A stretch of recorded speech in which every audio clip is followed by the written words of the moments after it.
The following segments are pre-recorded and sponsored by Longworth Productions. Kids for Kids Triathlon on Triad Today.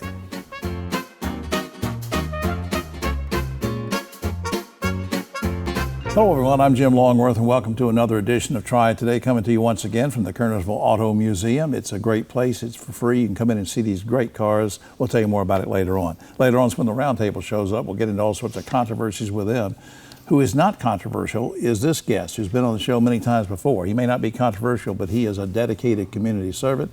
We're talking about Dr. Kent Engel, president of Alamance Community College. Welcome back, sir. Thank you so much. Great to be here. We're coming up on a new school year. I want to get you to give us an update on several programs which we have mentioned in the past and see where we are. First is Career and College Promise. Very quickly again, what is it and what kind of success have you had with it? That is a great question. So Career and College Promise is enrollment for our high school students. So if a student is a junior or senior in high school, they can come to the college, or we'll come to them, and they can take a class that's at the college level and help them get ahead in their academic journey. And it is going incredibly well for us. Is there a cost to enroll in that? No cost whatsoever to enroll. Sometimes there's some books and supplies, but we even try to help with that. So it's a great program. Well, not to get too much into detail, because I got a couple of things I want to ask you other than this, but in Career and College Promise, I mean, is it tough to get in that and enroll in it? Or certain kids qualified and not? I mean, how does that happen? It is very easy to get enrolled. Really, they just have to be a junior or senior in high school, and they come to one of our counselors, and we will help them get connected into the right classes. And, you know, if they work really hard, a student can actually graduate high school with a 2-year degree at the same time that they graduate, and put them way ahead as they go to their next step in their life. I wish something like that was available when I went to high school 400 years ago. Tell me about it. All right, Veterinary Medical Technology Program. We talked about with some of your folks a couple months ago. Absolutely. Give me an update on that. What's new with that? So we are in the process right now of getting ready to build a barn, a very, very nice barn out at our farm to support that program, where we will be helping students learn about taking care of animals and working in that field, both kind of domestic animals that we're familiar with, and certainly larger animals as well, which I think is a unique aspect to it. We're already seeing a huge amount of demand from students or potential students who are interested in the program, and it is a massive need for our veterinary community here. Well, I'm glad you said that. I mean, I'm not going to get into personal things about it, but my wife and I have dogs, and we've seen situations where there's just such a shortage of vet techs. They get stressed out, they leave, and I mean, we really need support on that, and you're doing that, and I appreciate it. Our best. All right, there's a new facility, I understand. You emailed me one day and said there's a new facility going on at the campus. What is that about? Well, we have a couple of new facilities that we're working heavily on, but the biggest one is our Public Safety Training Center, which is getting ready to open here mid-August, beginning of September, and it is really going to be a regional hub for law enforcement, firefighter, first responder training in the area. And we have some really unique things that are part of it. We have an indoor firing range for our law enforcement officers as they're doing their training. We have an incredibly large driving pad where they can practice different routines, practice different things to help support our community and keep it safe. Sure. And we're working on phase 2 already, which will bring in things like railway cars and a mock town, so that all of our first responders have the opportunity to train and to practice and to be prepared when they're working to support our community every day. Now, forgive me for being dense, but now I want to make sure everybody knows this. Is this for only people that are already in law enforcement, or can this be people that want to aspire to that? So both, really, in a big way. So we will be doing our basic law enforcement training there. We'll also have a number of other training opportunities there for in-service training, is the common term utilized.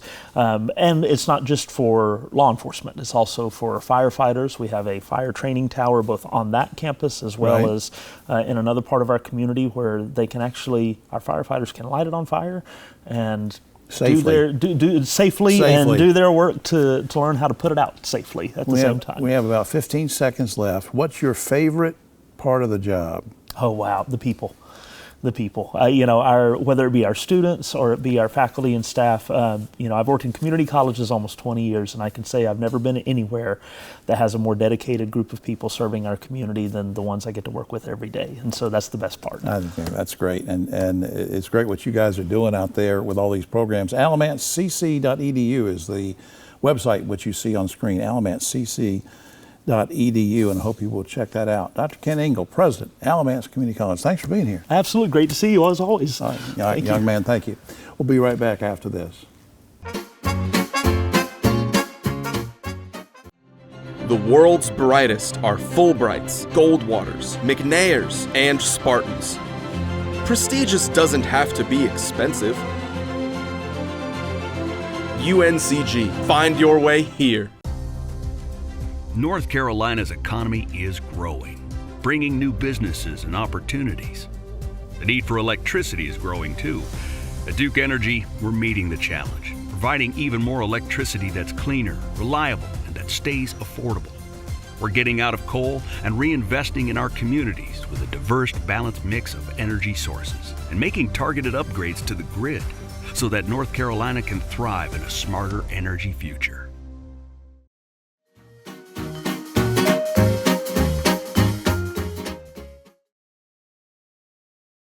Back now on Triad Today, and so excited to welcome a first-time visitor and somebody who's from my native land with me right now, Corporal Anthro Gamble, who's Community Outreach Specialist with the Forsyth County Sheriff's Office. Good to see you, sir. Good morning. How you doing? Doing good. We were talking off camera about you grew up around the Winston-Salem area, right? I did, yes. Yeah, Winston-Salem native. Now, how many years have you been serving the Sheriff's Department? I've only been serving the Sheriff's Office about 2 years, going on 2 years, but I've been in law enforcement for 25 years. Really? Yes. So what were your stops along the way? Oh, that's a good question. So I started my career in over in High Point, and I rose through the ranks to end up as a deputy chief over there. Right. So I was responsible for a lot of people, and then I came over to work with Sheriff Bobby Kimbrough. That's right.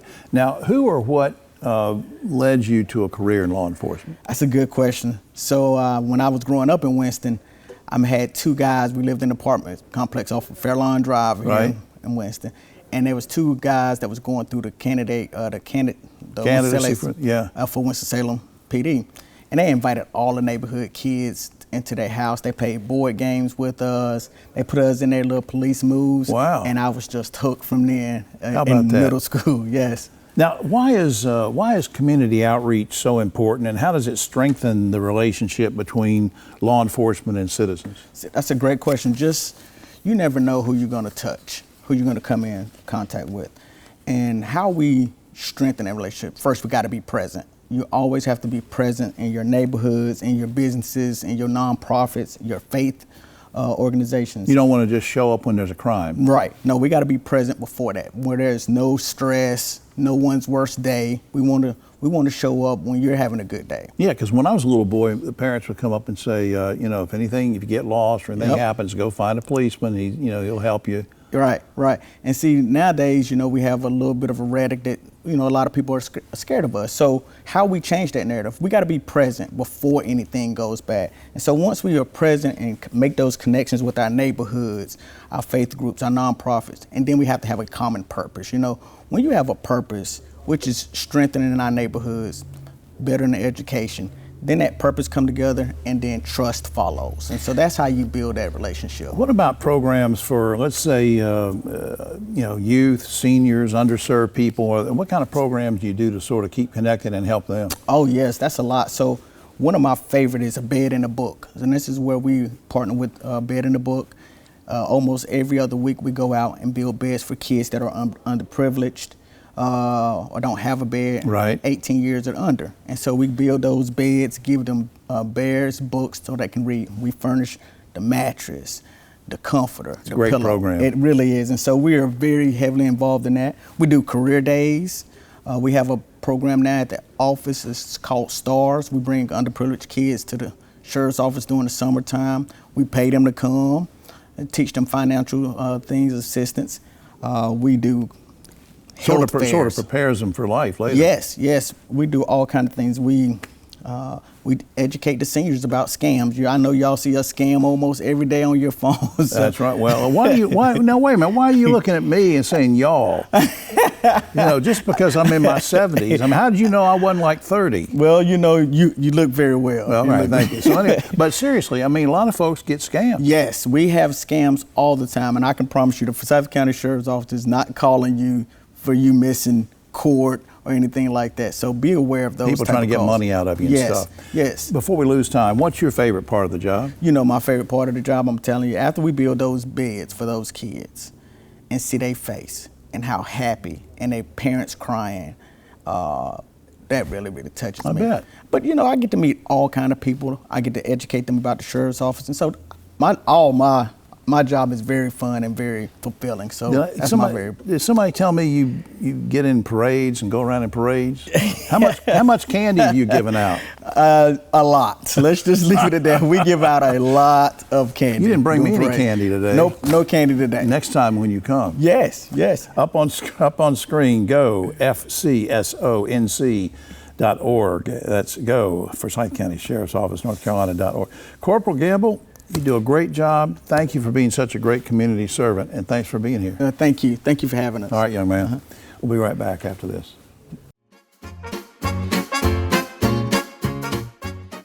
Hi, I'm Jim Longworth, reminding you that Triad Today also airs on GTN Spectrum Channel 13 and streams on WFMY Plus, free on Roku and Amazon Fire.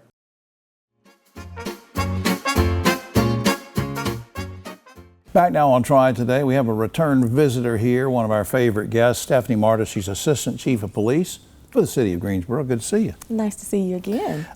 Congratulations on being the first person in the department to complete the FBI Academy. So, yes, well, actually, I'm not the first, but I'm the first in about 15 years. Wow. The last officer to attend the FBI National Academy was Brian James, and that was almost 15 I remember, years, yeah, okay, 15 I remember years Brian. ago. Yes. Well, yes. now what is, but again, still congratulations. That's Thank a rare you. honor. Now, what is the FBI National Academy?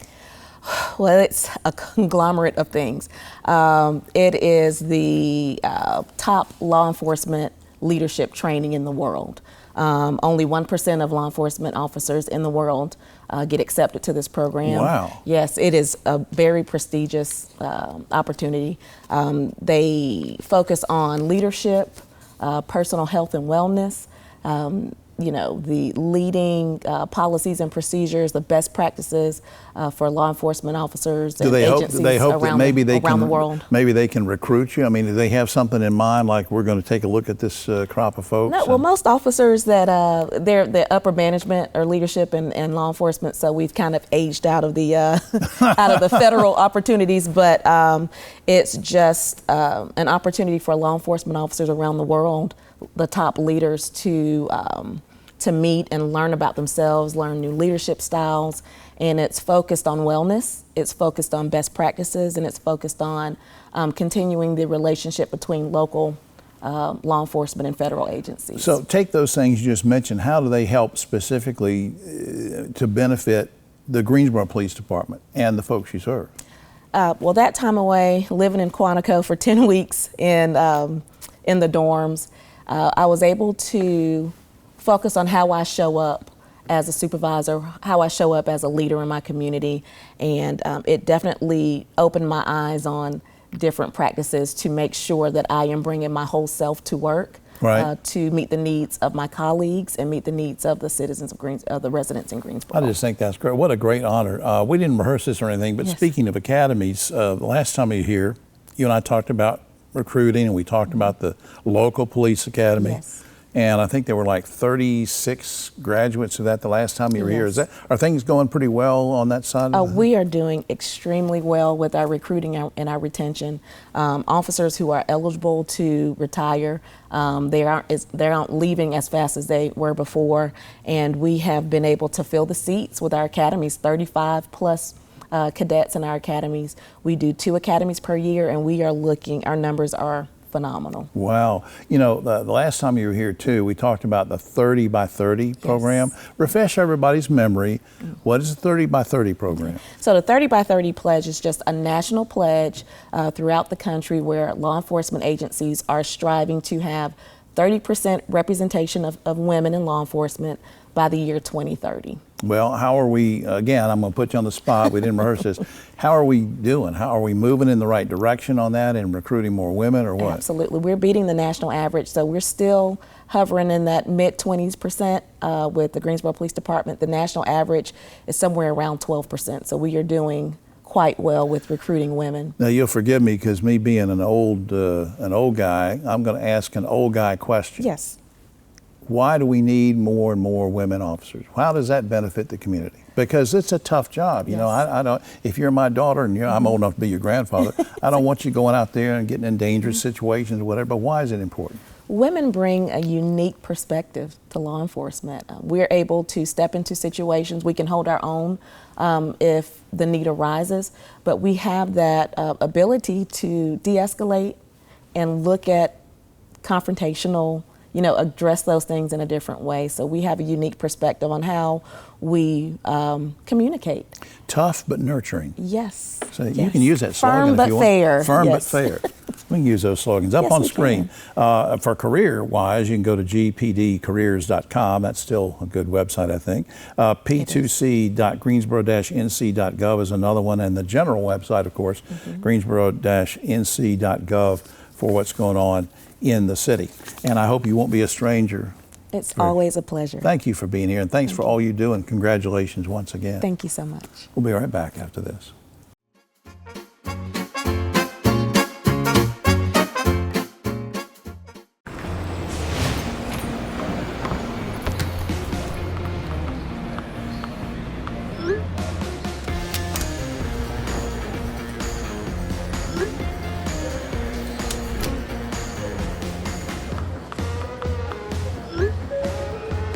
Now boarding zone 3.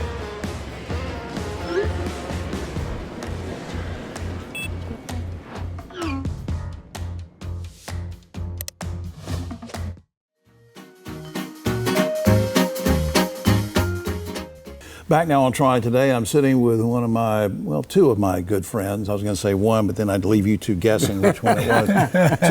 two good buddies. David Daggett, Griff Schuler, attorneys with Daggett Schuler. Thanks, guys, for being here. Hey, Jim. Great community servants, both of you, and we're going to talk about something that you support that's really neat. David, let me start with you. Now, first of all, remind people what your connection to triathlons is and what the big event coming up will be. Sure. So I am a longtime triathlete. This is my 44th consecutive year of competing in swim, bike, run events. I've done 34 at the Ironman distance, which I believe is the most of anybody in North Carolina, and I've raced all around the world. Hawaii and everywhere. Yes. So, I've done the big one in Hawaii many times. Right. So, my wife says I'm a triathlete because I try to be an athlete. No, that's right. So anyway, all right, so something's coming up here. So we have the Smiley Triathlon Festival, which combines the Kids for Kids Triathlon, #1 ranked youth triathlon in the United States, with the Smiley Sprint Triathlon, which is an adult race. Right. Kids race on Saturday, adult race on Sunday. It is a great venue and event to introduce folks to the sport of triathlon in a safe and fun environment. In both our kids race and our adult race, we've got everything from first-timers to national champions competing in both races. Riff, why are you and David so supportive of this particular activity, especially because it involves kids? Well, this particular triathlon has been in existence for over 20 years.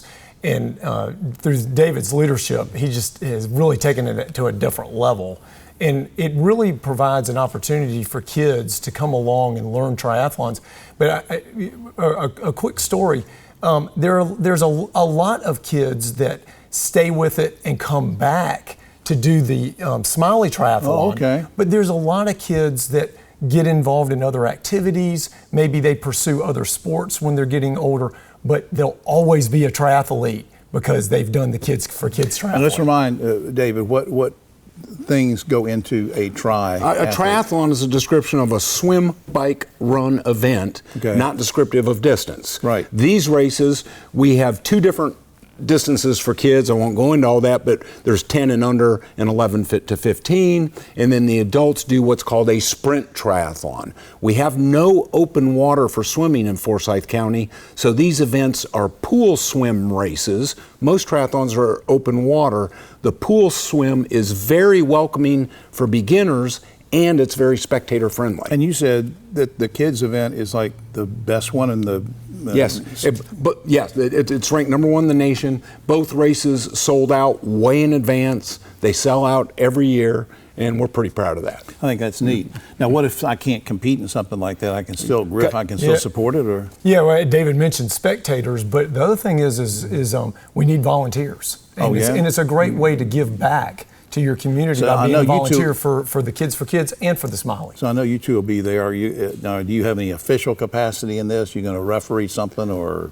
So I will be the MC and announcer for the kids race. Okay. And for the adult race, I am racing and helping my wife announce once I cross the finish line. Cool. Up on screen. Up on screen, Smiley Triathlon Festival. We call it a festival. Kids for Kids Triathlon, as David said, is Saturday, July 26th. The next day, Sunday, July 27th, is when the Smiley Sprint Triathlon goes on. It's at Clemens West neighborhood again. The website is smileytriathlonfestival.com, smileytriathlonfestival.com, and if you should ever need the help and services of these two gentlemen, that's daggettschulerlaw.com, or you can call 724-1234. Any final thoughts, David? Yeah, we look forward to a great weekend of health and fitness in our community, and we thank everybody for the support and participating with us. Absolutely. I thank both of you for all the community service. And David, are you going to be able to hang around and do the roundtable with us? Yes, sir. All right. Yes, sir. We'll be right back after this.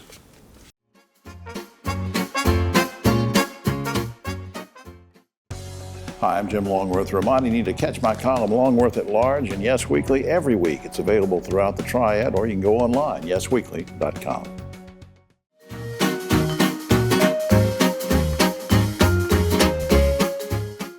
Back now on Triad Today, just about time for the roundtable, but a shout out to the good folks here at the Kernersville Auto Museum. You got to see this place. It's unreal. We've got the website up there. They're open for free, Friday, Saturday, Sunday. And now you can watch this for free. On my right, Ogie Overman, but always on the left. And David Daggett, we've held over from a previous segment. And our good buddy Keith Granberry, founder of Helping Hands Consultants, is with us. All right, guys. Thanks to passage of a new state law, local candidates for mayor, city council, county commissioner must now disclose their party affiliation. This will affect races in a number of Triad localities this fall. Guys, are you okay with partisan elections where they have to list the R or the D? And will the new law make any difference? Ogie. Well, believe it or not, I am okay with it. I know it's been an issue for a long time, but now I know who to vote for. If they got an R after their name, I know who to vote against. All right. David. I'm completely against it. Why is that? We saw this with judicial elections. Yeah. We went from nonpartisan to partisan. I don't think we are as good as what we were. We have some local communities around the Triad area that have nonpartisan elections that work and run very, very well because the community votes for the best people instead of just clicking the button. Yeah. The flip side is we have some that are partisan and they've gone out of whack. All right. Keith, you do a lot of voter education and registration around the country. What do you think about this? I think that locally, I don't think you should have, I think it should be nonpartisan. I think it should be the best candidate. I really do. I think when you start You're agreeing with me I'm today? agreeing with you today. Locally, I just think it's important that we get the best person in there locally, because if we start doing the R and the D, then you start getting people just because they're Republicans, and that just doesn't help us locally. Do block voting. Yeah, all right. Last week, former President Biden's physician refused to answer questions during a hearing conducted by the House Oversight Committee. The committee's investigating Biden's health and mental fitness when he served as president to see what effect it had on public policy. Guys, should doctor-patient confidentiality apply to elected officials if the patient might be unfit for office? Ogie. Well, after he's out of office, they're just trying to, punish Biden for no reason. Now, if Trump wants to submit to a psychiatric evaluation, I'm okay with that. David, what do you think? No, I actually agree with Ogie on this one, that he's out of office and that's over. This is just some sort of expedition to butcher somebody's reputation. But Keith, what if they'd done it when he was in office? Well, I mean, the mental capacity of Ronald Reagan was challenged at the end of his candidacy, his presidency. it's the people you put around you, man. The presidency, the president is mostly a figurehead because the policies are made by the people around him, and Biden has some good policies. Okay.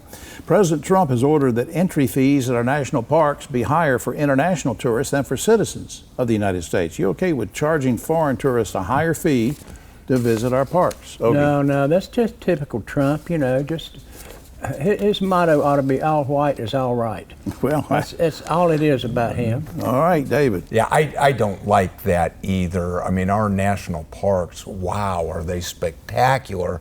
We should be inviting the world in, not excluding parts of the world. Keith, you do a lot of work overseas, around the globe. I mean, what do you think about charging international people more to see our parks? I think you should charge them the same as you charge people from here. As a matter of fact, you want people to come in. Absolutely. It helps our economy. So, it should maybe be less because they're paying more money when they come to our country. Very quickly, speaking of President Trump, he wants to change the name of the Defense Department back to its original name, which was the War Department. Is this a big deal or not, Hoagie? Well, I mean, it's not as disastrous as a lot of his decisions, but still, it just shows you what kind of person, what kind of mean-spirited, aggressive, cruel person he is. All right, David. I think that we want to be the leaders of the world, not acrimonious to the world. That sounds more acrimonious. Is it an image thing, Keith? I think he's trying to create an image as a tough person, and so it's not going to make a huge difference. All right, very quickly, guys. Health Secretary Robert Kennedy wants to make it harder or more expensive for pharmaceutical companies to advertise on TV. It could mean about a $10 billion loss in ad spending if that goes that way. Very quickly, guys, are you okay with big pharmaceutical companies advertising on TV to consumers directly? Quickly, Ogie. No, that's about half the ads you see on TV are for pharmaceuticals because of baby boomers. We want to know what kind of meds are out there for us. David? I'm a believer in free speech. I'm also a believer that what prescriptions you should be on should be a doctor's decision, not a pharmaceutical decision from an advertisement. I've got mixed emotions on this. I think there should be limits. Keith, you get educated, I guess, by learning about these drugs on TV, but are you okay with them advertising? Yeah, I'm okay with them. We need to know what kind of drugs we're taking, and I think this is a political ploy. I don't think it's going to go anywhere. The pharmaceutical companies are paying too much money to the congressmen and the senators for it to go anywhere. So this is dead on arrival. All right. Finally, according to wordsmarts.com, people who curse a lot are very intelligent. Guys, are you very intelligent, Ogie? Jim, we've known each other for a long time.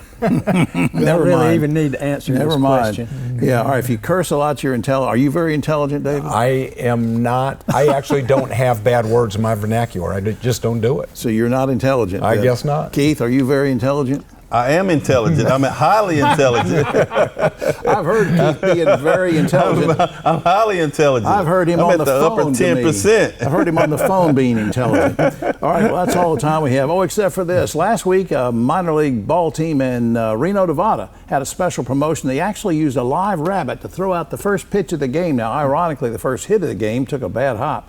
I don't know what that means. All right, for all of us that's here, one of your worst. Thank you. Thank you for being a hater. We'll see you next week. Haterade.